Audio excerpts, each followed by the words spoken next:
is up, Minnesota Viking fans? Welcome to the Purple People podcast. It's the middle of summer in 2023, and we really don't have much to talk about today, but we wanted to get on here and say, hey, we're alive and well. We're still doing the show.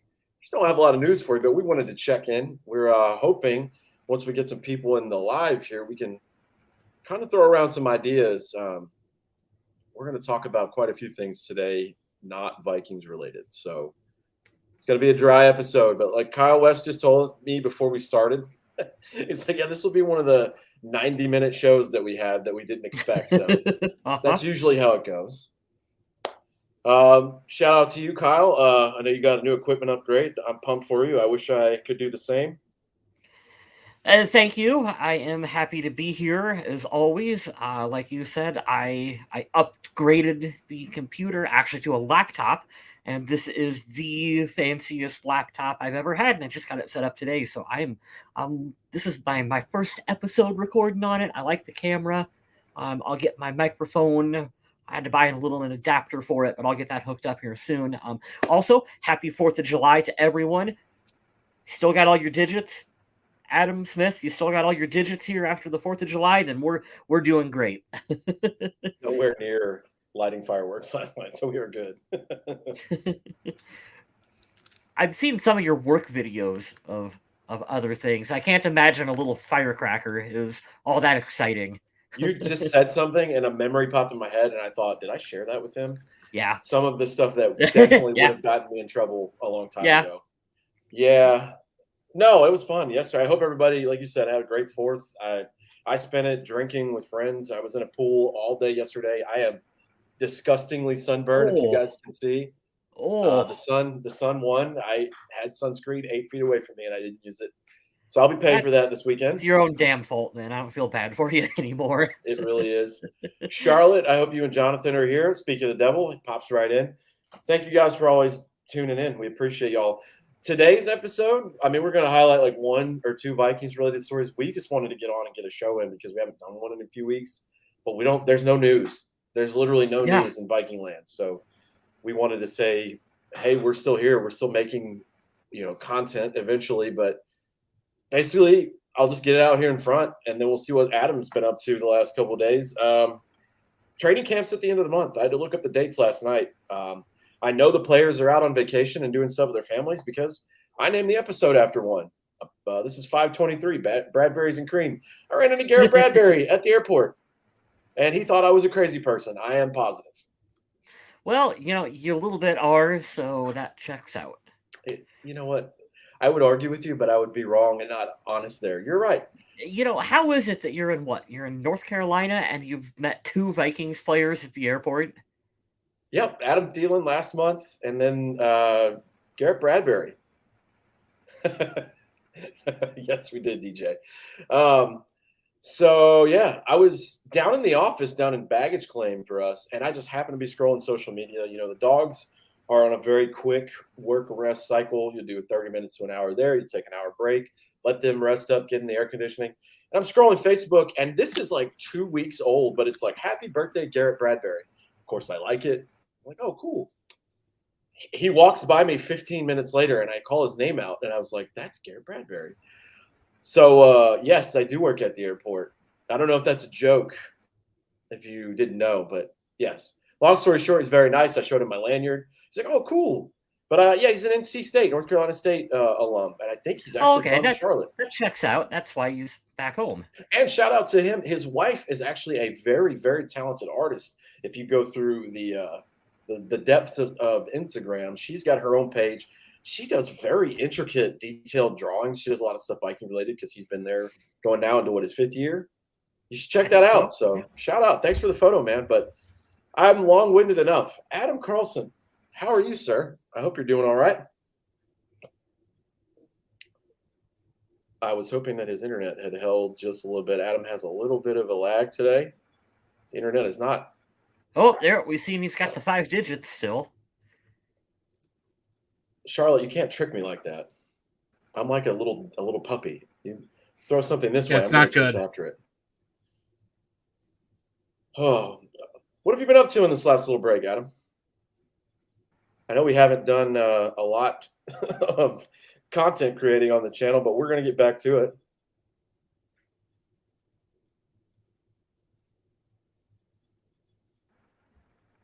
Sorry about that. We had a little bit of lag again. I'm going to try to throw them to you, Adam. If not, I'll text them in the chat or something.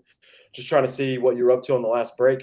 Um, I know when I talked to him not too long ago, we got to hang out with family and got to see like a local wrestling event and all that fun stuff. I'm trying to Oh yeah, get to one here in looked Charlotte. like a lot of fun.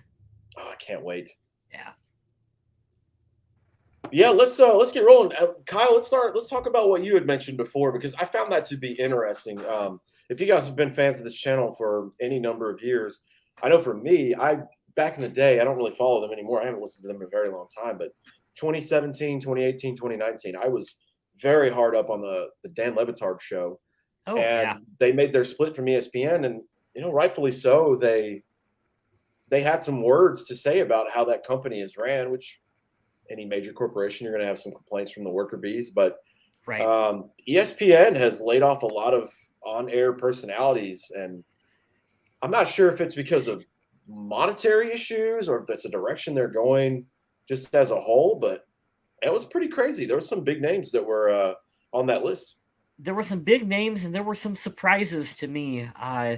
When you get into your Susie Colbers, who's been, she's been with the network as long as I've been watching. She's been a sideline reporter, and I always enjoyed her work and thought she did a really good job. So you go from her to you got guys like Max Kellerman was being let go. Steve Young, that was a shocker to me to see him let go. So we are seeing a really big transition period for ESPN right now. And this is something that, Smith, you and I are close to the same age.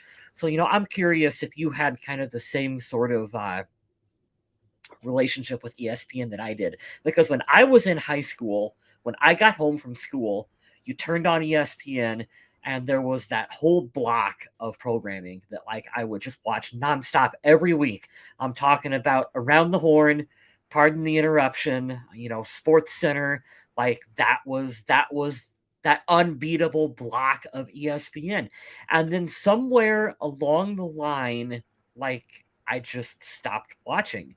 And that seems to be, from what I've picked up from a lot of people who were talking about ESPN, that's what happened with everyone. Is other than live sporting events, they just kind of fell off.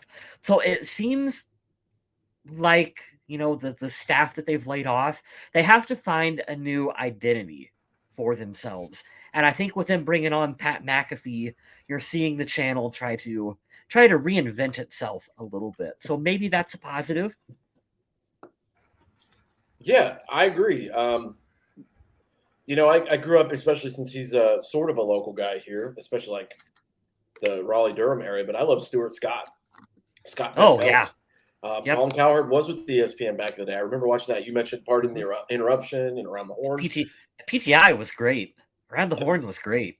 I talked about Dan Levitard earlier. They give such admiration to Pardon the Interruption. I was bigger on Around the Horn just because of the format, but yeah, you're right, man. And it's when you keep a lot of the same, it's much like a football team. Now that I think about it, in some ways, when you keep the same talent on for years and years and years, you're only going to go so far. Now, ESPN has been really good about putting in the rankings guys like Pablo Torre, Mina Kimes. They're putting in all these younger, newer faces. The ex-players get a good shot to get on that network if they do the right things and go through the proper, broadcasting schools. But I don't know, because some of the folks they let go of, they're not very old. But you're right. Overall, I think that company needs, and I hate to be kind of gross here about it, but they need an enema. They need a cleansing, and I don't really know, like what's going to save them. But I agree with you. I think with the Pat McAfee signing and going in the direction of not necessarily TikTok and YouTubers kind of deal, but you're going to try to appeal to a bigger audience because let's face it, and I'm not trying to be that guy here, but who wants to sit around and watch a bunch of older white guys or just older guys in general talk about sports anymore? They don't do that much anymore. I don't remember if we've talked about this on the show or in the group chat, but I think a lot of the networks, the pregame, like the analysts they have on the pregame shows, I'm really getting tired of. Like someone like a Terry Bradshaw, who's been doing this forever, Mhm. I'm perfectly okay if I never hear another stupid take from Terry Bradshaw just ever again. I'm over that. I don't need that in my Well, I don't need him to play a character. You know what I mean? If he just yeah, told me like Jimmy Johnson, I'll listen to him talk for half an hour. He'll give you right. honest football critique. He can translate it into a way that connects with every kind of audience member, no matter what age. But yeah, I don't want to see people doing WWE characters on. I don't like that. I'm 100% with you on the Yeah, Terry because that's Bradshaw. why I think, we're both fans of the McAfee show. That's why we've kind of gravitated towards him because they're just up there bullshitting, kind of like what we're doing right now, and they're just giving an opinion. He's very passionate about things. Like when he talks about the NFL needing full-time referees, you can tell that's a subject that he's passionate about.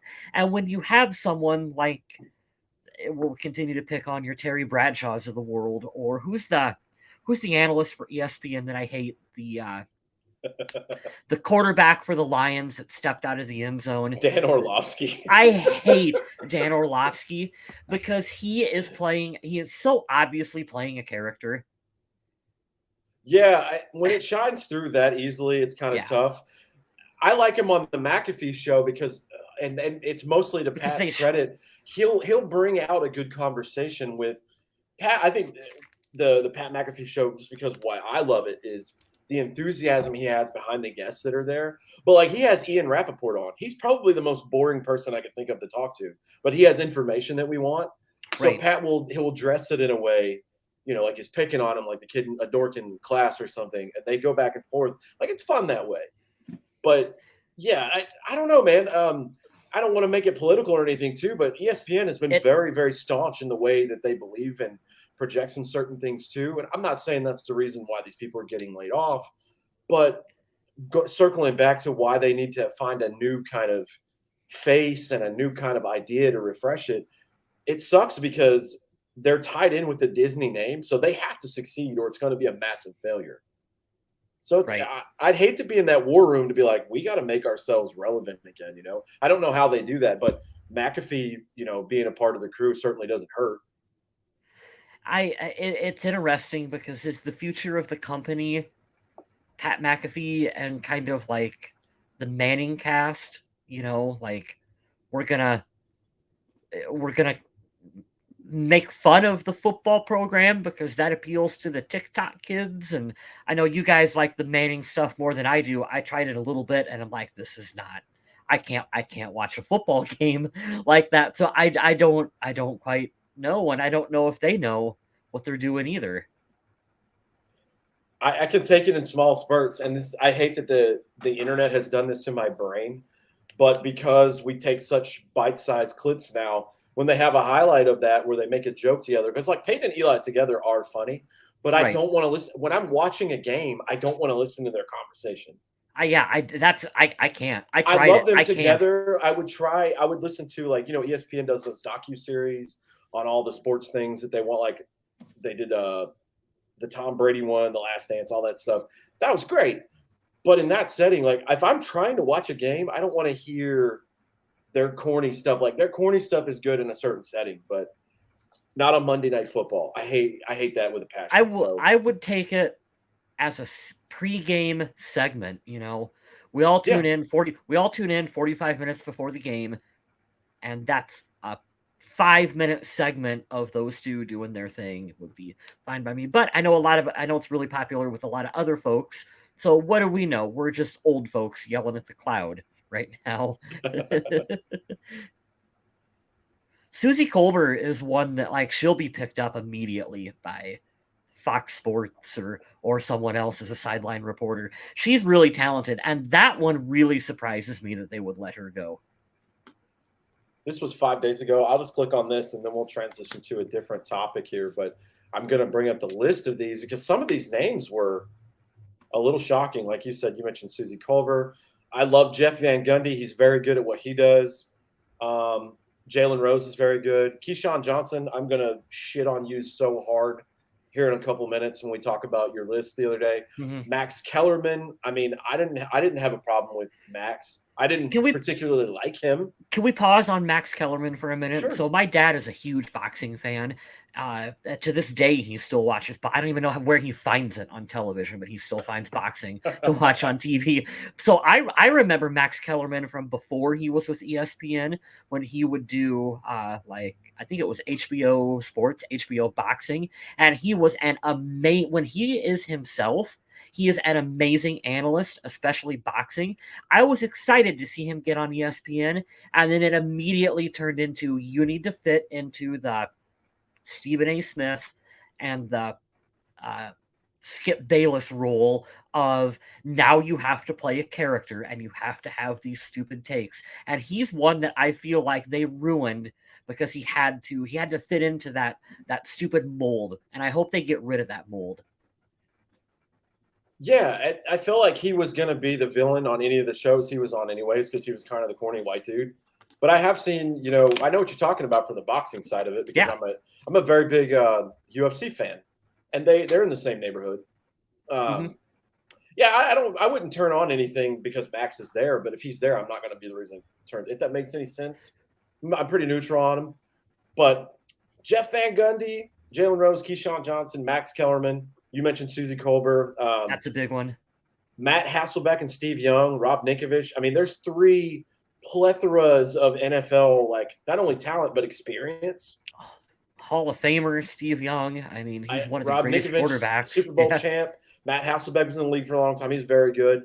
And here at the bottom, it was kind of weird. Todd McShay, Jason Fitz, David Pollock.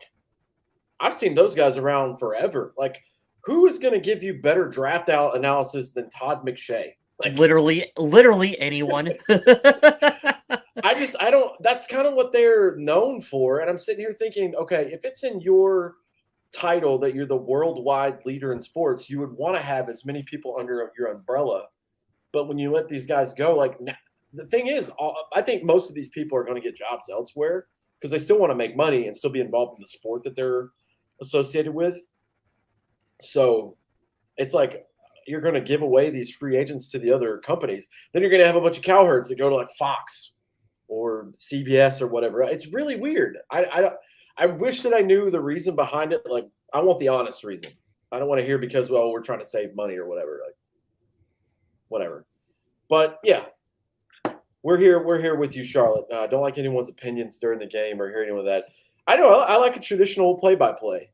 Somebody that can capture you. Like, if you couldn't watch the game and you were listening to it on radio back in the day, like, if they can capture your attention that way, that's pretty cool. Mm-hmm. Yeah, Dan Deerdorf. There's a reference. He was always one of my least favorite, like, play-by-play announcers. Dan Deerdorf was like listening to paint dry. Oh, well, this one's funny. I mentioned Keyshawn Johnson as one of the layoffs for ESPN, and I'm bringing up the article now, which is hilarious. Vikings Wire, I'm going to give them a shout out because they wrote part of this article here. I love that Chris Carter jumped in to hate on him, but Keyshawn Johnson was listing off wide receivers. As we know, he was a wide receiver in the league.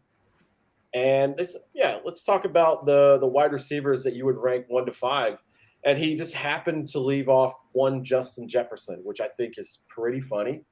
Now, I'm not going to say his top 5 list is bad. I think they're all in the neighborhood. But Justin Jefferson, by I think 700 plus yards, has the most yards within the first 3 years in the league, which, let's break that down to start. If you want to take like the peak of someone's career, when they get into their job and a couple of years after they're not brand new, then they're really good. That's how we all kind of project, right? As our careers progress, we want to Tommy says, start the podcast again from the top. Good. Honestly, Tommy, we've been on for 19 minutes. We haven't mentioned one Viking thing yet. It's hilarious. We were talking about ESPN and the layoffs, so I had to throw that out there. We don't have much of Vikings news here. We just wanted to get a show in.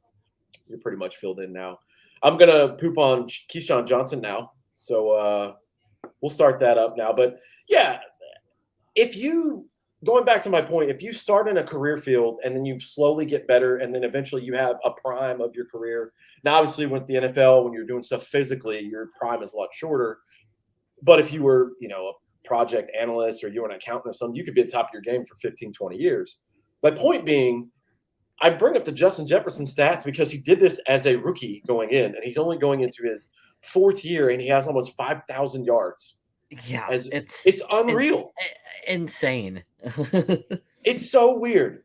So Keyshawn Johnson ranks number 1, Tyreek Hill. Okay. Number 2, Devontae Adams. 3, Okay. Jamar Chase. 4, Stephon Diggs. And 5, A.J. Brown. I don't So hate any he of those seems to be guys. going for more of the proven veteran route a little bit, including guys like Diggs, who, hey, he's proven he's done this for a number of years. So Sure. I get it. To that, I would say, what more does Stephon Diggs have to prove? I don't 100% know that. What is this weird narrative going on around Justin Jefferson right now? Because even Pat McAfee had a segment, and he came under fire a little bit, where he felt that Justin Jefferson's production will drop off because Dalvin Cook is no longer with the team. Did you see that? I did not, but that's kind of hilarious. Yeah, and he was under fire from a lot of people being like, Dalvin Cook honestly wasn't that good last year. Like he didn't bring so much to the team that he suddenly made Justin Jefferson Justin Jefferson. You know what I mean? What I think is funny, and I always bring this up to my non-Viking fans, like yesterday, we're in the pool, we're talking Panthers because I live in Panther country. Talk about the Vikings for a minute, and I'm like, I remember going to Justin Jefferson's like 2nd or 3rd game starting because he didn't start that year, which is insane. Yeah, thank you, Mike Zimmer. Which is so dumb. But I have a video of him making just this. The ball was out of Kirk's hands. Justin wasn't even turned around yet. He knew where he needed to be. Great snag. I got it on film because it was during COVID season. I mean, I had great tickets for nothing because no one was there. But my point being for this little segment is it's so weird that people will take this stance even though they know they're full of shit themselves, but they'll do it for the show because it's going to get people talking. And shout out to Vikings Wire. I'm looking here. In the abyss that is the time between mandatory Mindy camp and training camp, there are lots of things that come out. Thank you. There's nothing to talk about right now. It sucks. Yeah, and I also think for Jefferson, this is what happens when you are one of the top players in the league at your position. People are trying to poke holes through his game because he's a big target. Well, I don't want to drag these guys into it because I know it was you could feel a little bit of tension, but I was on a space about 2 weeks ago with my good friend Mike Castellano and then Justin from Purple and Gold for Days. You guys check out their stuff. And it's a lot like a podcast, just a community thing, kind of like a giant phone call, and you can chime in whenever you like. It's pretty fun on Twitter. But we had a guy in there, and I'll leave him unnamed, and I'm not going to poo-poo on him too hard, but the logic behind his reasoning and stuff was really weird. But I gotta say, I've never heard a crazier take in my Viking fandom in the last couple of years. He's like, yeah, I don't really think Justin Jefferson's elite.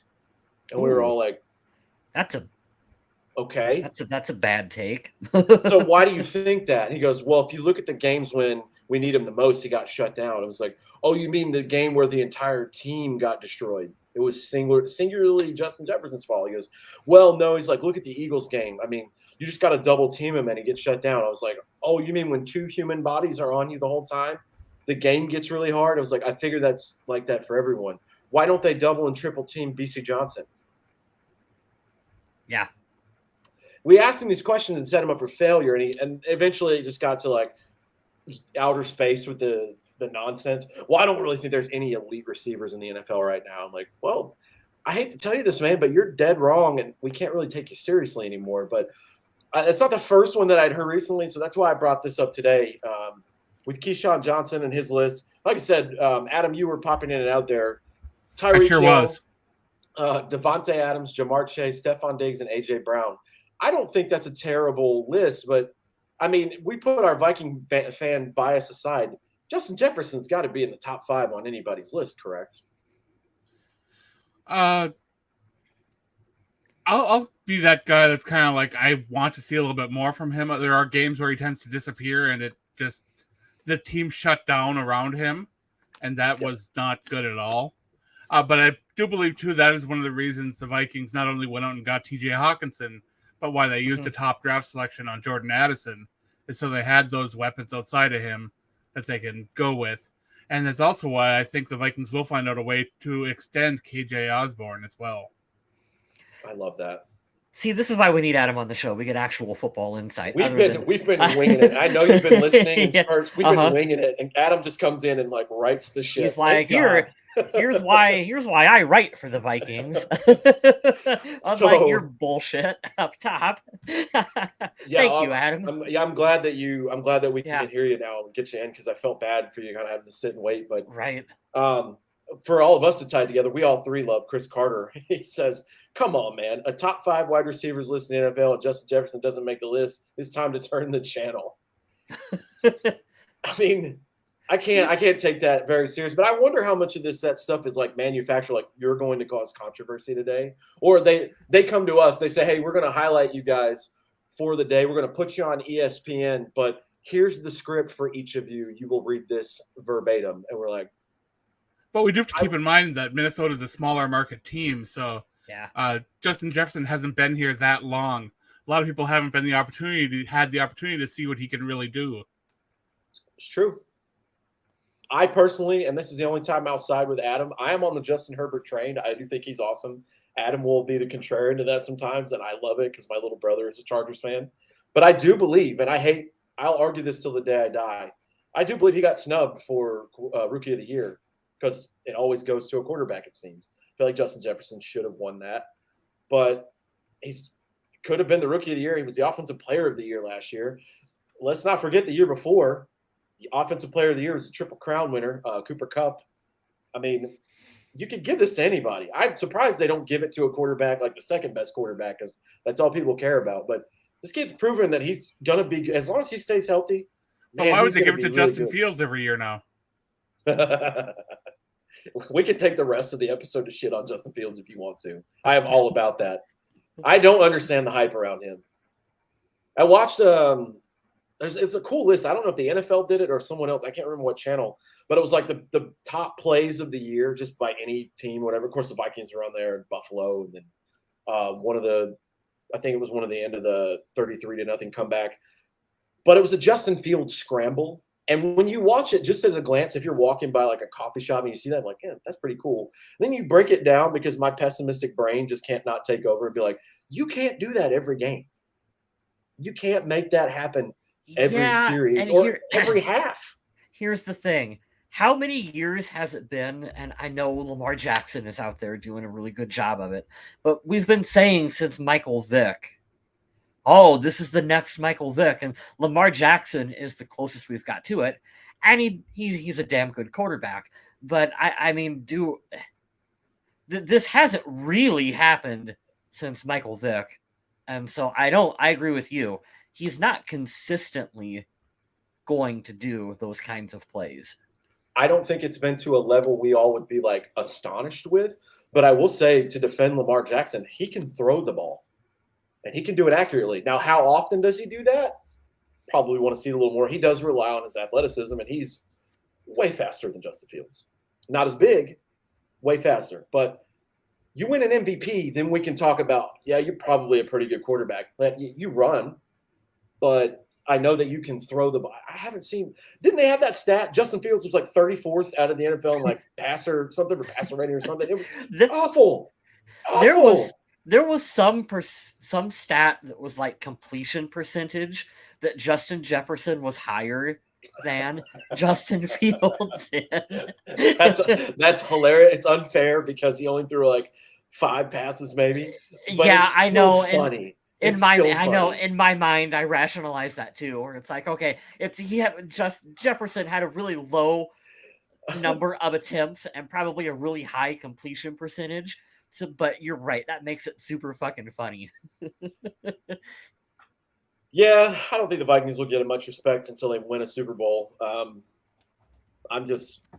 We're all patiently waiting. We'll have our day, get our roses eventually, but that could be a part of it too, Jonathan. That's a good point. You guys in the chat, and I see we have 7 people watching right now. If you want to talk about anything Vikings related, throw it in the chat. Anything you want to talk about, we'll discuss, because like we said on this Vikings Wire article, there's nothing.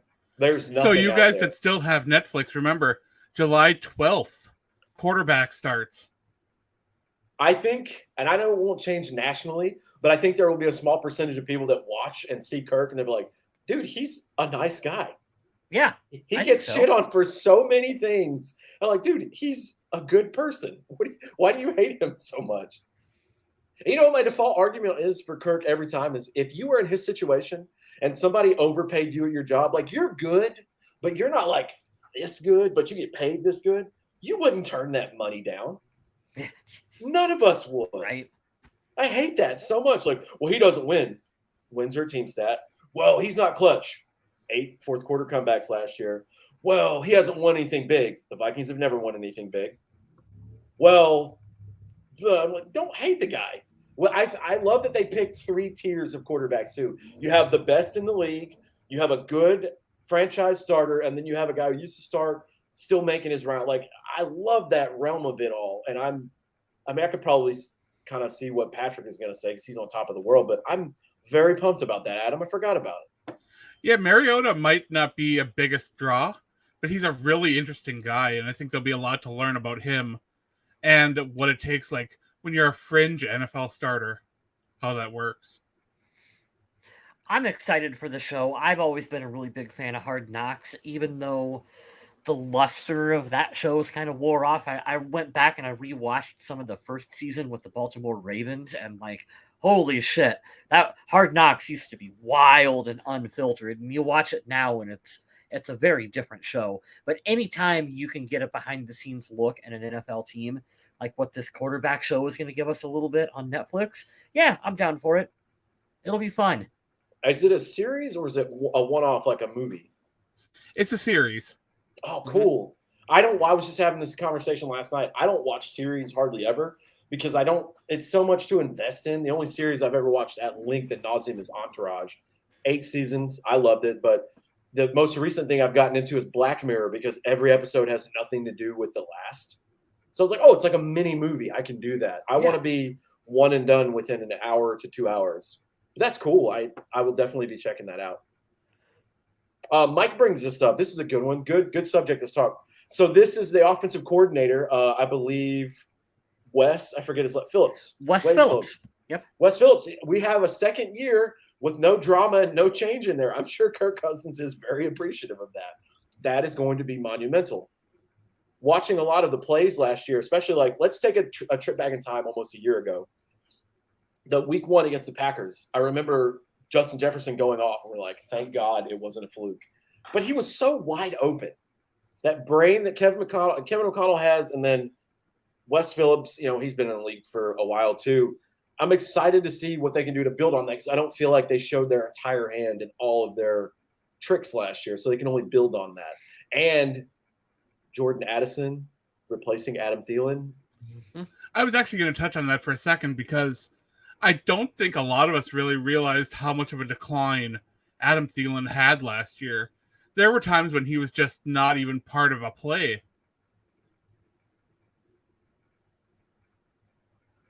Yeah, that's very true. I think that the upgrade for the weapons, and you can add TJ Hawkinson in that too, because, he came in via the trade, had to learn the playbook overnight, and was out on the field producing. So this is giving him an opportunity to have a full off season, a full training camp with the Vikings. That'll be big for how they utilize him, I think, as well too. The shakeup at the running back position. Cook was a talented player. Still made splash plays, but maybe you weren't getting the between the numbers production on the yards per carry that you would want out of him too. Year 2 for Kevin O'Connell as a head coach and as a play caller. There's a lot of things to be excited about, I think, for this Vikings offense. I don't think swapping out Dalvin Cook is enough to really make this offense have to change a whole lot heading into the season. I think they're going to stay that pass-first offense with the offensive line that they have, which hopefully they improve. But the weapons they have on offense in the passing game should really help to move the chains. And I do think that this is going to be another year where we're going to see more big numbers from Kirk Cousins. it's interesting too going into it. I saw something on the Viking Age, so I'm plugging you guys before we do our plugs at the end now. But they cooled off on the rumors of him going to the Niners next year, and I started thinking, and this ties into an article you guys should look into. I'm not going to give it away because you need to click on it and give Adam his views. But Adam had a way too early Minnesota 2024 draft prediction, and I was shocked when I read that. Oh, it wasn't my prediction. It was from the Football Network, Pro Football Network. Yeah, that was a wild thing. So you guys go check that out. But going forward, unless we make a championship game, I don't see Kirk coming back. Mainly, not even for the money. I don't think his contract is a thing of discussion like it was 5 years ago. Just the age is going to catch up, and then repeated, unfair or not, repeated, one and done in the playoffs or just a wild card win, blah, blah, blah. They're going to try to get better. I saw an article on a competing Vikings blog, and it was about the forgotten qualities of Kirk Cousins. And the top one was his durability. And I think Vikings fans don't forget that Kirk Cousins doesn't really miss games. I don't think that's something that's overlooked about him. I think that's one of the main things that people appreciate about him. Yeah, for better or for worse. I do think, and I know I've mentioned this on the show many times, but I'll say it again. I started becoming a huge Viking fan in the miracle year of 2009, and I didn't have really a base knowledge of football. I know Adrian Peterson ran hard and Jared Allen chased people really fast and slammed them on the ground. Cool. Now I understand what zone blocking is. I understood last year because it haunted me in my dreams what a shell defense is and how shitty it is. So I'm getting. We all learned that pretty quick. God have mercy, it was so bad. Luckily, we were very lucky and made interceptions and sacks at the right time last year. But seeing, keeping it on Cousins, I've seen growing in my knowledge of football every year. I don't just watch the quarterback now. There are games when I watch, and I know none of you care, but it's good for me. I'll watch Darisaw the entire game. I won't watch anyone else, and I'm like, this dude's pretty fucking good at his job. I picked one game last year. He didn't have the best, but he had a 100-yard game. I watched Jefferson, and it was the Colts game, and he did the nastiest turn and move on. Oh my God, he used to be on the Patriots. He was so good, Stephon Gilmore, and it was gross how much he embarrassed him. I could see him walking away like Stephon Gilmore was ashamed of himself. If you're watching Justin Jefferson, those crisp in and outs of his routes, even if he's not, open at the time. I mean, he gives effort every play. He's selling, whether it's, he's running a route just on a run play, because I hate to smear his name a bit in here because I know you guys are both fans, but when it was a run play in the past and Randy Moss was on the field, Randy wasn't always given 100% on those plays to sell the pass. No, he wasn't. That's kind of the biggest knock on him. Maybe he was a little lazy. Yeah. But Justin Jefferson's out there selling every single play. I love it, man. He's a consummate professional. He really is. And he knows he's got a stardom and a fandom, not even in the community, like around the league. But I love that he's staying level-headed. But I'm sorry I'm so long-winded because we're not talking about anything. I don't know if you're on Vikings social media, but they had a fun video where they asked each Vikings player what their favorite Taylor Swift song was. And now I've been seeing that on every single other team's social medias. So the Vikings got out there in front of that. And of course, she just did her tour, ran through US Bank Stadium. When she went through Pittsburgh, she set a no attendance record in their stadium. I didn't see if that was the case for US Bank Stadium or not, but it's possible. I have not seen this. I would look for it because I'm interested to see if they have the same favorite Taylor Swift song as I do. Stay tuned to the end of the episode, and I'll tell you what it is. But I didn't finish that point, and I'm too long-winded. I'm sorry. Adam had really good points in there, and I did not want to interrupt him. But my point for Kirk was, starting in 2018 to now, the biggest thing that I've seen that he's improved on, because he was just entering the prime of his career going into Minnesota, I would say, fumbles. Jesus Christ, man. He was like Daniel Jones back there when he started for us. Ball would get knocked out or he'd fall down, he'd lose it, whatever. He's worked on that tremendously. He's improved a lot. But we're talking about durability. For this franchise and we're not as bad as the Browns as the revolving door of people that come in and out at quarterback, but you wanted to have consistency. That's going to be the number one thing that if people will be logical after he leaves and be like, I mean, he was there. He was there for 6 years. And he missed, one game because of COVID, maybe one because he tweaked an ankle. So how are you guys feeling about the media's expectation this year that the Vikings are not going to be a playoff team? I'm okay with that because they kind of match my own expectations for what this season is for the team. I still say it's more of a rebuild year for the Vikings. I don't agree with that. I think this is still a playoff caliber team, especially if they can keep a top 10 offense and get that defense somewhere near the middle of the pack. I don't think Detroit is the runaway favorite with it being as over talented as a lot of people are saying that they are. I get why Detroit's the favorite, but I don't think it's by that large of a margin. Well, there's also the two question marks of the division. Are the Bears? The Bears on paper look great. I think for the first year and then going into the second, because Ryan Poles did interview for this GM job last year. This year made some moves, had money to play with. Mhm. They've gotten better on paper. I don't think Matt Eberflus is going to change a franchise. Who even remembered that he was the coach there, right? But then you got to think, like, what if Jordan Love isn't bad? He's not, Joe Burrow, but what if he's a diet Kirk Cousins? What if he's okay? Yeah. Packers still have a really good team. It's interesting there where you might have the Bill Belichick, Tom Brady thing. It was like, all right, Matt LaFleur, were you really good because Aaron Rodgers was here? Or did he just get bad and you made the smart move to get rid of him and everybody else moved on? And now the boy wonder's been sitting back there for 3 years. You're going to let him go. I don't know. But I'm with you, Adam. I think Detroit on paper to everyone. How almost every New England backup behind Tom Brady went on to get a massive contract. Yeah. That's a good point. But the other part, too, is you got to think, like, Detroit on paper looks well. But here's the thing. This is what I rely on. The offense didn't get worse. Despite Dalvin Cook leaving, I'll die on that hill. If we lose Dalvin Cook and get Jordan Addison, I'm okay with that. 100% okay with that. The defense is better. Even though we lost players, like I wanted Patrick Peterson to stay. Absolutely. But look at the what have you done for me lately thing. Zadarius Smith disappeared the second half of the year. I'm very, very excited, and this goes back to Mike's point here. I'm very excited to see the defense. Brian Flores is a fantastic coach. He should be coaching as a head coach right now, and he will eventually again. I have no doubt about it. There's a lot to be said for two parts of what Minnesota's defense is going to have this year, and it's going to be a lot younger and a lot faster.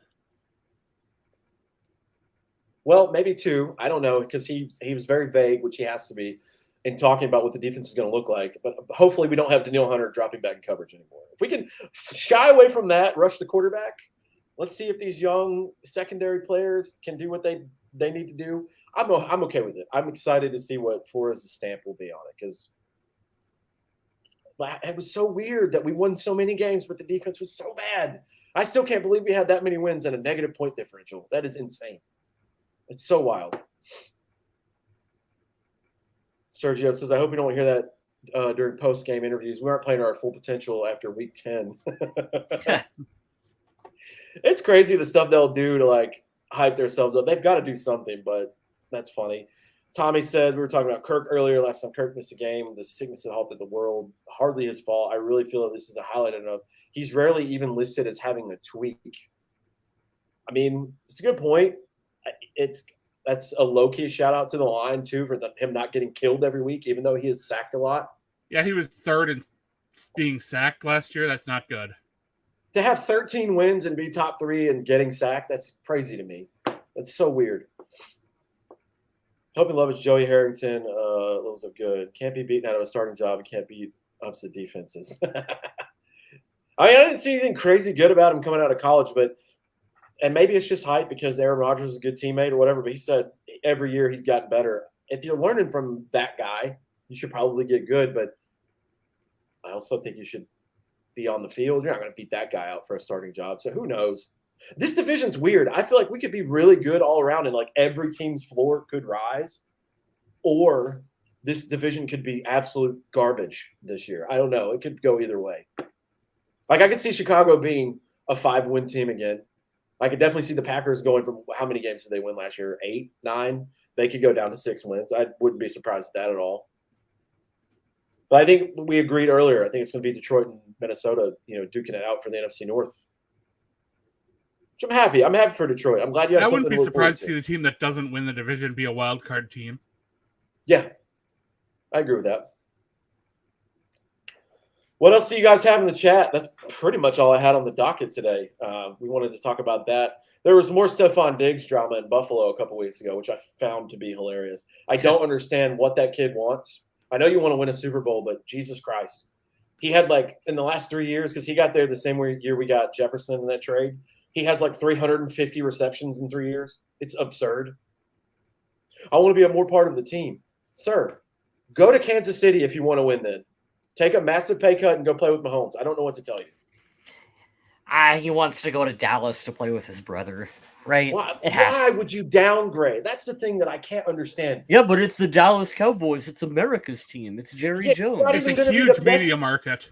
That's true. He does want attention. Mm-hmm. Yeah. But you're not even going to be the best team in the division there. Philadelphia will run through the Cowboys. I don't understand that young man. I really don't. You're talented as shit, and I understand it's a diva position, but you forced your way out of Minnesota because you weren't getting the ball a lot, and you're like, I think we peaked, and it's a run-first team. Cool, you don't Which like the is old funny school because coach. if he had held on, I mean, him and Justin Jefferson would be tearing things up right now. Although I guess that trade wouldn't have happened to get Justin Jefferson. But the thing is, I think Justin Jefferson is better than Diggs, and then he'd be pissed that he'd be a number 2 receiver then. That's the problem. I would love to have both of them on a team, but that's weird. Jonathan says he still believes the Vikings will be a playoff contender this year. Not deep, but still in the running. They have rebuilt the defense. I think they'll be right there in the playoff picture. No, I'll tell you why, Mike. Mike asked the question for anyone listening on an audio platform. Any chance of him coming back? The reason no, they've paid Alexander Madison. I think it was $7 million or something like that a year. It was nothing crazy, but $3.5 million a season for him. Oh God, I was way over on that. No, I still don't believe it. You can't flirt with him, tell him to leave, and then, hey, Madison. They've all pointed to be like, no, we trust in Alexander Madison. He can do the job. And then you bring him back. You're going to that running back room is very full in Minnesota at the moment. I mean, they even drafted another one, so I don't know. If they were definitely planning on doing something with him.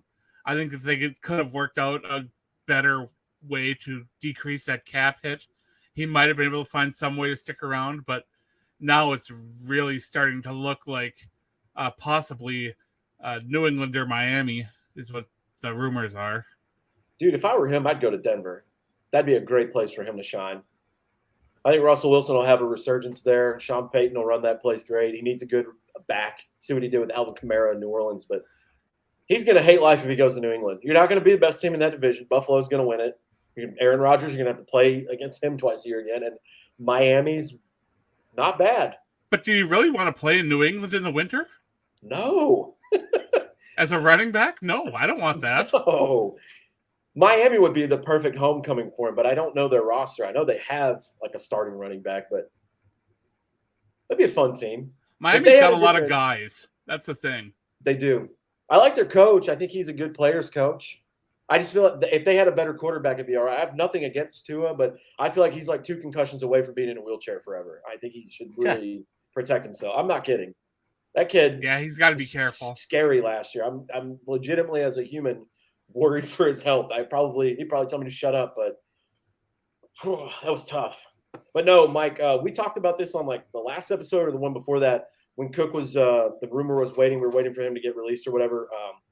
The damage is done there, and it would totally ruin the Alexander Madison relationship. We talked about, as Adam mentioned, the depth of the running back room. We don't know anything about Dwayne McBride, I think 7th rounder we picked up. He's very good on tape.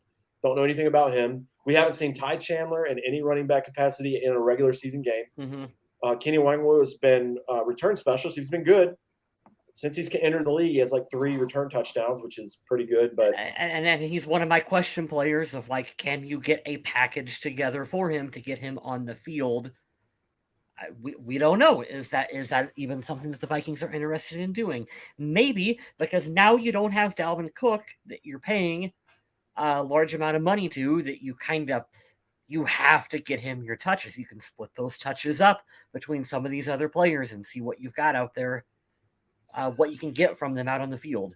Mike makes a good point too about Lewis Seen having a good year, because I've seen some Vikings analysts talking about how the Vikings are kind of getting a couple extra draft picks, kind of, with Lewis Seen and Andrew Booth both coming into this year being healthy.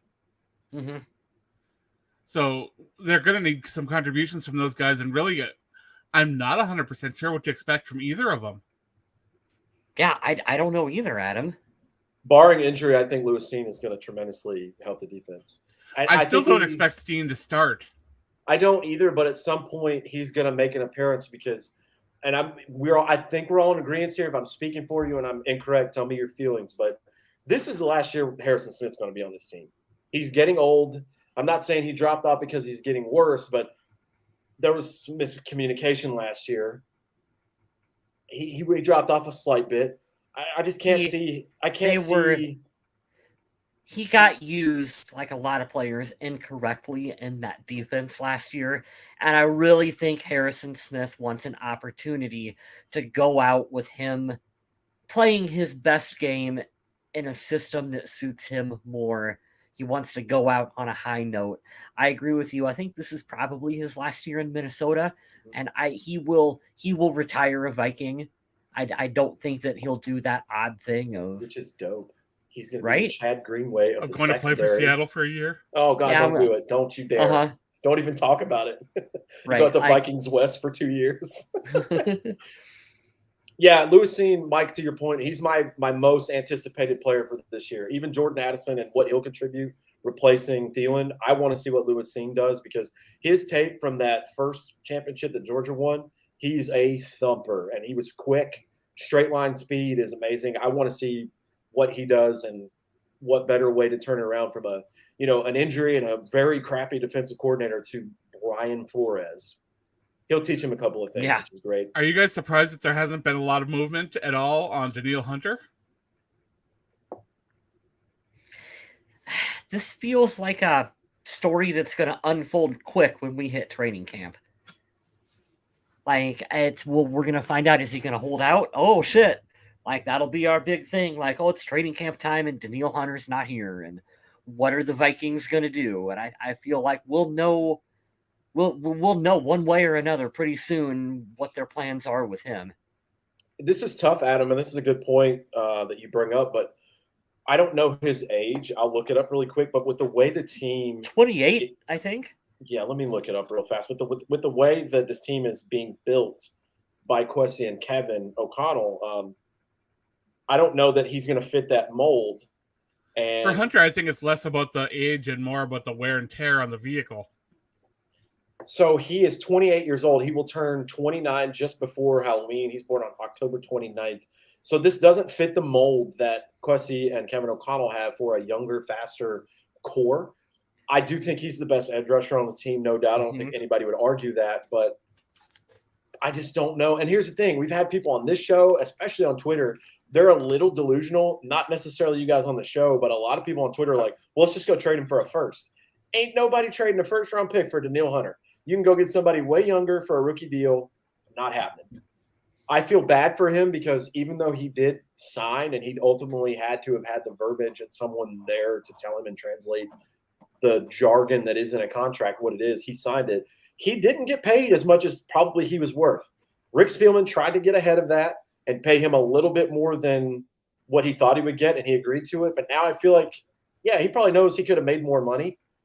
I think he's eventually going to play for another team. Previous years, Hunter did very well financially, and now it's that third year where they were planning on the cap reduction with the front-loaded contract, and now Hunter's looking at this year and saying, compared to everybody else, I'm not making what I should be making. When if you kind of average out the salaries over the course of that contract, he's getting paid pretty good. Mm-hmm. I hate that part of it too, because like you could say the overall, like you're saying, you've been paid very well overall, but they only care about, it really is the entire league, no matter how you look at, well, what are we doing right now? I feel like the Vikings have been pretty fair with him, especially with, and I'm not using this as a negative against Danielle Hunter. If you ever listen to this, I love you as a player. You're a monster. You're a Greek god when everybody looks at you. We're all jealous. But when the team, and I know that every job should do this, but in football especially, where they will throw you to the wolves the minute you're not valuable, dude, you were out for a whole year and you got paid and they brought you back. I actually have a small theory about this that probably has no validity whatsoever. But I'm going to throw it out there just so you guys can have it in your heads too. I have a theory that when Hunter signed that contract to 3 years, front-loaded contract, that Rick Spielman may have told Hunter's agent, when that third year rolls around before you get paid for that, we'll work out some sort of extension to where you get paid a little bit more in that third year and we can keep you around a lot longer, because he had no problem handing out those bigger deals. And I'm wondering if that was part of his way of keeping Hunter around. I would believe that fully, Adam, because that definitely fits the mold of how Spielman built the team, where you look at like bringing in not bringing in, but retaining your older players. Like we said, he's 28. So if you could sign him to another big deal, I believe he would do that. So yeah, that checks out. And, with Spielman's exit, now Kwesi has no obligation to fulfill any of those kind of promises. And it changes the whole dynamic of not only, the financial situation, but the dynamic between the general manager and the player/agent. And I'm still a little more on the, I think we're rebuilding this year than what you guys are, but they want to win now, but I still think there's enough of, but this isn't the team that we're planning on making a big push for 2-3 years down the line, that I'm not 100%. I'm give or take on Daniil Hunter if I'm the Vikings right now. I think you want him because he's a good player. You can win with him now. Your team will be better with Daniil Hunter on the field. I'm also not giving him a big contract that's going to fuck us over when this team is ready to make a serious playoff push in 2 to 3 years, and then all of a sudden, hey, he gets hurt and we've got a lot of big dead cap money all of a sudden on the books that we're trying so hard to get rid of. Or to your point, Kyle, not even if he gets hurt. I brought this up on a recent show. The Vikings are paying $30+ million to players to play for other teams. If I'm a general manager, that's the first thing I'm like, we're cutting that shit out yesterday. Yeah. We're not doing that anymore. We're that's trying, the worst thing for us. Don't front load or any kind of load a contract where it's like, okay, well, if you get rid of him, we'll pay him to go have success somewhere else. No, thank you. I'm with y'all on that. I want him to be on the team because he's a good player and I like him. He doesn't really cause any drama. He just, hey, I wish I would have got paid more. But honestly, I mean, let's be real. You guys have been hitting the nail on the head there. That's not really Kwesi's fault. This is a Rick Spielman thing. What would be super frustrating to all of us is that if he gets traded or whatever, he's going to go to another team and probably have a 10 to a 12 sack season. Let's not forget that too. The guy has had a year off in his career. He started in 2015. He's got like 75 sacks already. Right. That's absurd. With a whole year off from injury, he's a good player. You're right, guys. We're to what I was saying earlier. He's for what they're doing with getting younger and faster and all that. He doesn't fit that age. He's just outside the club. Oh, sorry, you're too old. You can't come in. I would hate to do this job because, man, you're fucked either way on what you do with Daniil Hunter. Say you trade him. Whatever you get for him in a trade is never going to be enough in the eyes of the fans because he's probably going to go out and have a good season for another team. You sign him to a contract. It's probably going to have to be a big contract, and maybe that factors into Jefferson or TJ Hawkinson, who I think have brighter futures for the team.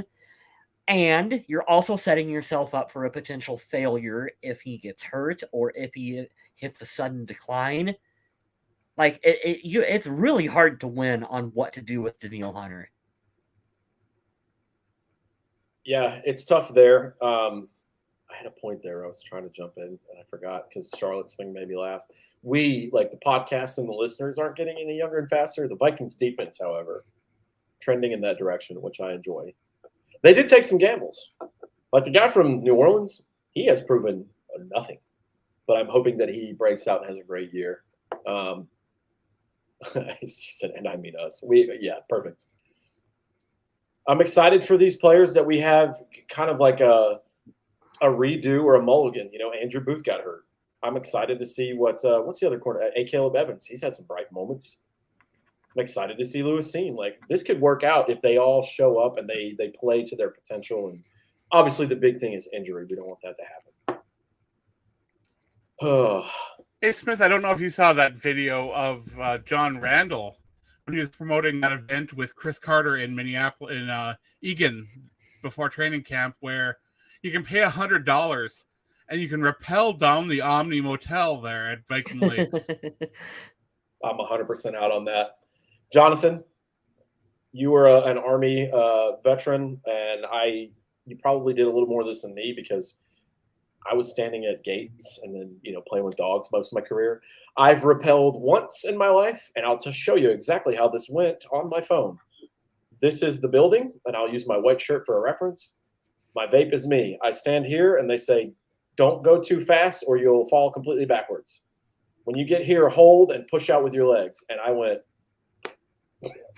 oh, no. And thank God I had a helmet on. I was upside down, 5 stories in the air, and I was so scared to embarrass myself, which I already did. My bladder completely stopped and seized. I could feel everything in that region seize up. And I was so grateful because I was so scared I wanted to piss myself, but then it would have ran down on my face.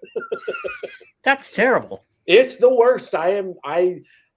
Jonathan, you probably know this. So I was in the Air Force, but I was at El Paso as my last duty station. And that's where all the tanks in the Army are. It was their armored division. But they also had air assault school there, which guys rappel out of helicopters and stuff. I got to this tower that's only 40 feet in the air. I look down and I go, no. And they're like, what do you mean no? I was like, I'm not going through school. We're just doing physical training here, and I don't have to go down that, and I'm not. And they're like, nobody takes the stairs down. I was like, watch it happen today because it's about to. I am terrified of heights. Terrified. That's so amazing. that like rappelling down the side. It was a fire training like building or whatever. Doing that in the Air Force Reserve when I got out, that was a check. Like, I was just proud of myself for pulling myself back up and going down. I will never do that again. Thank you for that offer, though, Adam. I appreciate that. I rappelled once, and it was as a teenager as part of Upward Bound. And I was pretty successful at it. Where was this at? This is going to be held at the Omni Hotel there at Viking Lakes, that new fancy hotel. Cool. And it's going to be part of an event where Chris Carter's going to be there to talk to people. I love that. I love John Randall so much. I showed Kyle before he got on. I was going to wear this every day or today on the show for everybody that's looking. It's like a performance hat with his signature on the side, but I went with the Jefferson one. Also pretty cool. Jonathan was stationed at that base too. I'm sure you were there before me because that was most recently my last one, but that's cool. I love El Paso. El Paso is fun. It doesn't get a lot of credit because everything around there is nothing but sand and dry heat, but great food and people there. I love that. Hey, they make good picante sauce. Dude, I love the food in that city so much. I should go back and visit just to go for a whole week just to eat and get fat and do nothing but taste all the – I miss all the Mexican food there, and it's actually cool because you're 3 miles from Juarez. There's no – So a friend of mine moved away from the Twin Cities, came back to visit and said, I tried my first Juicy Lucy. And she said where she went. And I'm like, that's not Matt's or the 5-8 bar. So you didn't have no Juicy Lucy. You had a cheese stuffed burger. Oh, man. That's how bad my memory is. Sorry, Jonathan. What's up, Justin? We have talked about nothing for an entire hour. Like, there's nothing going on. We're talking about the ESPN firings and Diggs drama, and Keyshawn Johnson's an idiot, and it's been rough, but we somehow managed an hour. I forgot that, Jonathan. I forgot we talked while I was there. My memory is just – it's scrambled eggs at this point. I don't know what happened. I feel so old now because I've done such crazy stuff in a short amount of time. When I think back of memories of like high school, it doesn't even feel real anymore. It feels like it was a dream or like a movie I watched. I don't know. It's crazy. She said, Chico's Tacos. I like Sabretooth. If you're ever in El Paso, go to Sabretooth and get their street tacos. They are incredible. And yes, there was a Vikings bar. I found my last season. It was the first season Kirk was there, or my last year there, and we were like what 8-7 or something. It was very disappointing from right after the miracle year, but they were fun. Every time the Vikings scored a touchdown, they give you purple shots. Ayo. So Pretty you cool. didn't get very many that year. No, it was bad. That was the year that Trubisky and the Bears won the division. It was so bad. Here you go. Tommy's got it. He knows the formula. He's been part of the show for a long time. You know something big will break tomorrow because you recorded tonight. I hope so. Daniil Hunter contract extension tomorrow. Book it. I agree with you, Justin. After the 4th, I just want to fast forward. We were talking about that earlier. I had to look last night to see when training camp is. For all of you guys that are still with us, we still have the same number of people watching, which is incredible. July 29th, I believe, is the starting of training camp. And like I mentioned too earlier in the show, I saw Garrett Bradbury here at the Charlotte airport a couple days ago. He's in Charlotte right now. He's not from here. Like, it's different when you see Thielen in the airport because he plays for the Panthers now. But everybody's getting their last like summer vacation in with their family. So, all right. So, sense. do you mind if I ask you how you knew it was him? I recognize his face. Really? And like I said, oh, you didn't hear this, Adam. I'm so sorry. Your internet was breaking up earlier. So we have a little office down in baggage claim down in the airport in Charlotte. And I was giving my dog a break. You know, we do these 30 to 60-minute sessions with the dog. We put him in the AC as much as we can so we don't burn him out. I'm scrolling on Facebook, and his birthday's in June. So this is a couple of days, maybe a week old, but it's like, happy birthday, Senator Garrett Bradbury. I was like, oh, cool. So I had that subtle image in my brain, and he literally walks by me at this podium that I usually stand at and just like be a physical presence for security. And I go, Garrett? And I'm sure he probably thought that it's like, I don't know this person. I'm like, I'm a huge Vikings fan. And I showed him my lanyard. He's like, oh, no way. I was like, do you mind if I get a photo? And another canine handler took it. I was like, I'm excited for the season, man. We're glad you're back. And offensive linemen probably don't get recognized very often. Well, I was telling Kyle too, like his wife, if you guys go on Instagram, his wife is a very talented artist. You guys should check her stuff out too. You can support small business there. But Adam made the point when I sent it in the chat, because I was like, you guys are never going to believe this. I met another Vikings player in Charlotte. Adam goes, man, you look tiny standing next to him. And I'm like, I'm almost 6 foot tall. I'm like right at 6 foot, maybe like 240. I'm not a small dude. Then I look like a middle schooler standing next to him. I'm like, you know, and I'm not going to poop on Garrett Bradbury's head ups and downs, but when he gets, you know, bullied or bulldozed by the humongous humans in the NFL, right, and I'm standing next to him, I can't imagine how big those guys would be standing next to me. He had his best season last year. Yeah. Nice. And hopefully he can keep getting better. Yeah, he did. He did make some strides. I think that's obviously why they brought him back. It was a little cheaper of a deal, but thank you, Garrett Bradbury, for taking your time out to give me 10 seconds to get a photo, man. He was very nice. He loved the dogs being there. It was nice to see one of Spielman's picks hang around. I was reading an article on another Vikings blog about how Minnesota had 4 draft steals under Rick Spielman. And in my mind, I was thinking, boy, it would have been cool if he could have nailed those first rounders. Yeah. Well, I guess Justin Jefferson counts as one when he falls in your lap and you make the easiest decision ever. But so would you rather have like, oh, we got a steal in the 4th round, or would you rather just hit on all your first round? I want to hit on the 2 of those 4 round. draft steals in that article were 2nd round picks, and I don't know if that to me that's too early to call it a steal.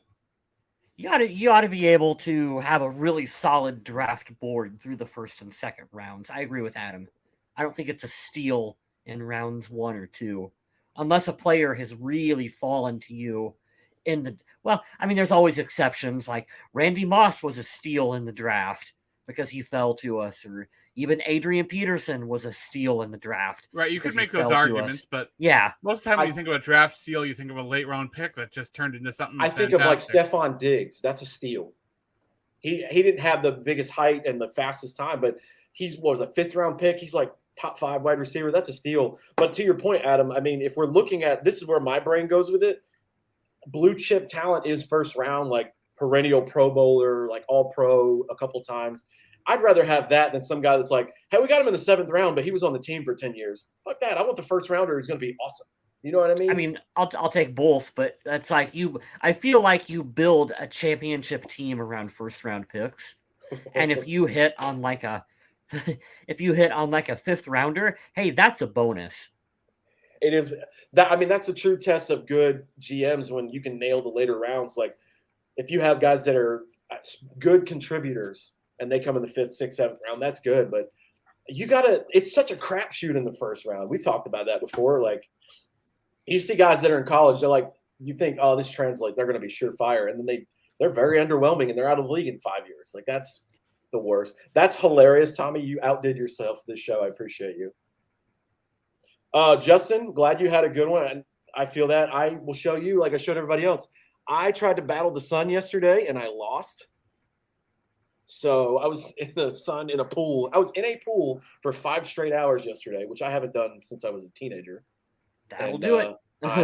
I'm definitely hurting today for sure. I walked into Walmart to like do a little bit of errand and grocery shopping or whatever, and I had a shirt on. I could feel the heat through my shirt, and I was like, "This is not going to go well at work tomorrow." But yeah, I think if you guys don't have anything else, I think I should wrap it up. Here we are, an hour and 11 minutes later. You guys made the show tonight. We didn't have much to talk about, but we've had such good interaction. We have our regulars here. Justin, appreciate you jumping in as well when you saw this, and thank you for promoting us, man. Glad we connected on Twitter. You've been a very positive friend for us. And so I do want to just take a quick second because YouTube podcasts is a thing now, and we are on it. Thank you, Adam, because me and Kyle didn't do any of that shit. So I know a lot of people have places that they already listen to their podcasts, but YouTube podcasts is a place where we are now as well as all our usual spots. We're everywhere. It's crazy. We've been doing this for so long, and we have our faithfuls that keep the show running. But Adam, we all contribute in our own special way for this show, and Adam's very good about keeping up with how we get distribution, which I greatly appreciate. It's underappreciated here. Thank you for that. We're not always number one on Podomatic, though. That fucking Shipyard Cat, man. That'll haunt my damn dreams. I don't even know what Shipyard Cat is, but they beat us. And Ariana Grande football. I hate it. I hate it so much. Go away, Ariana Grande. I still think for a week we need to be the Taylor Swift presents the Purple People podcast, just to see what that does to our numbers on Podomatic and stuff. Charlotte said, because of my sunburn, Team Porcelain. I am Casper the Friendly Ghost, and my running joke that is terrible. This is my dad joke that I have for years. If I went outside at night and took my shirt off, NASA would see it and call me and tell me to walk back in the house. I am disgustingly white. My work got kind of confused at me because they hired me to shovel off the roof of the grocery store when I was working there, and I got so sunburnt that winter. Really? It was bad. But yeah, I don't really burn as much as my skin just bubbles. I have a little ginger in me. The beard, so the hair is turning slowly white, like it's silver everywhere, but this is a super ginger beard, like as red as it could be and a little blonde in spots. Not necessarily here anymore. But I was like, yeah, I'm not going to win this battle. That was the stupidest thing yesterday, too. I said it earlier. There was sunscreen. There was multiple bottles 8 feet away from me, and I didn't grab them. So shame on me. Protect yourselves out there, folks. Since my internet's really struggling, I'm going to have Smith give us a farewell. I'm going to plug everything real quick, and we'll get out of here. Thank you, everyone who joined in tonight. Sorry, we haven't done a show. I've been busy. There hasn't been a lot of news. That's mainly the reason I haven't tried to do, because there's been nothing to talk about. But we're going to run through these very fast. I brought it up earlier. Go to thevikingage.com, thevikingage.com.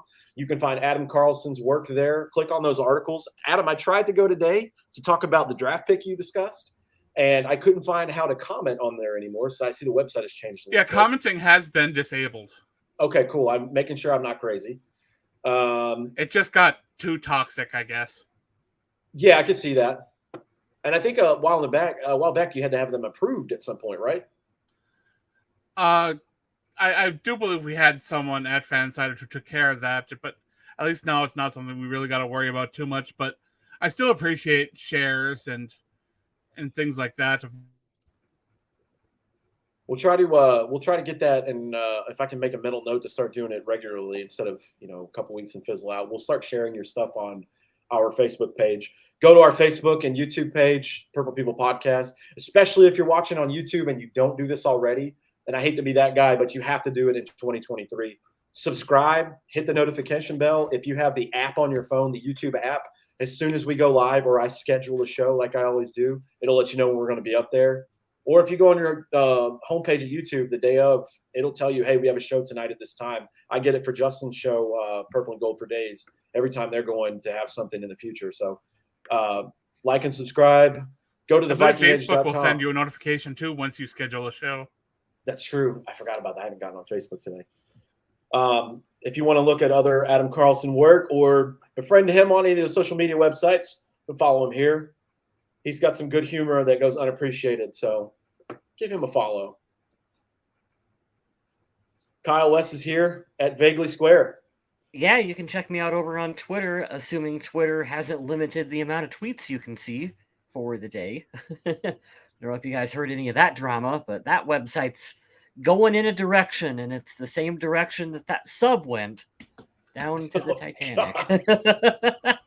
I'll be honest, for the number of tweets that you can see for a non-verified account, that's more tweets than I'll look at in a day, so it don't bother me one bit. Right, but it's still... I'm not one of those people that doom scrolls on Twitter. I don't call it doom scrolling because I enjoy it, but it's on a different app. If I get on TikTok, an hour will pass and I won't even realize it. So I gotta stay the hell off of that thing.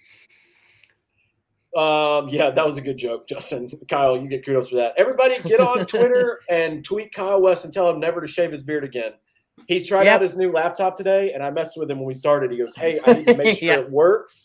Can you get on here and we'll do a test run? And I was like, your camera is not working. It's like, oh, no, really? I was like, yeah, it's not showing your beard anymore. How dare you? Hey, Sven, how come you don't have this lack of hair in the middle of your mustache like us other people have? Me? Yeah. You don't have this. Oh, no, I keep that. You know what I was doing? I did it last year and part of this year, too. Is I just let the mustache go for 4 months.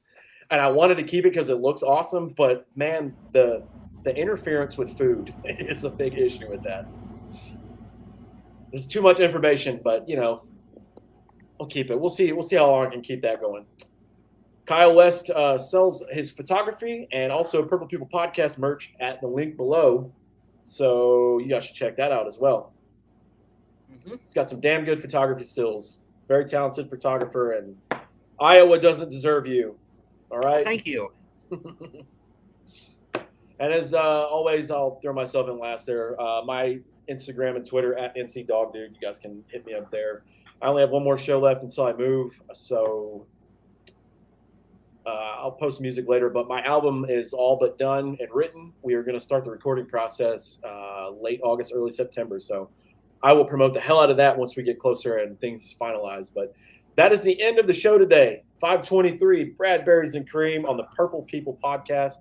Adam, I'm going to let you take us away. Thank you all for joining. We really, really appreciate all of you. I tried giving it to you, and you gave it right back. I did. I'm not doing it. I can't take it away from you. Well, once again, thanks to everyone who joined us. We'll be back probably within some kind of week or two span, depending on whether news happens. But in the meantime, thanks for stopping by, and stay classy, Minnesota.